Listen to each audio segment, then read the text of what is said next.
As we embark on our daily journeys, let's remember that our safety is not just in our hands, but also in God's loving care. Let's explore how faith and safety go hand in hand.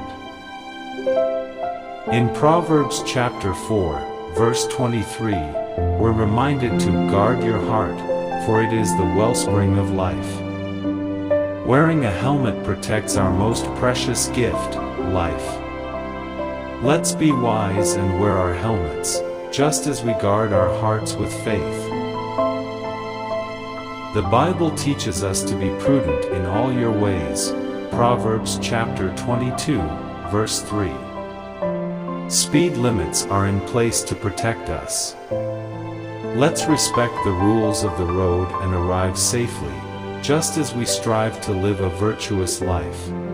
In Psalm chapter 121, verse 8, God promises to watch over your coming and going both now and forevermore.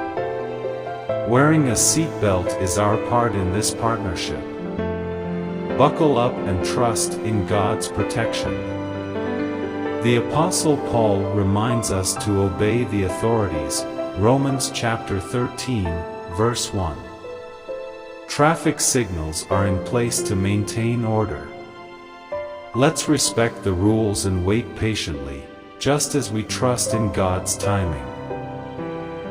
When we encounter accidents, let's not slow down to gaze, causing more harm. Instead, let's offer help when needed, Luke chapter 10 verse 25 to 37. If professionals are already assisting, let's move forward and pray for those affected. As we journey through life, remember that safety and faith are intertwined. Trust in God's love and care, and take practical steps to protect yourself and others. May our roads be safe, and our souls be at peace.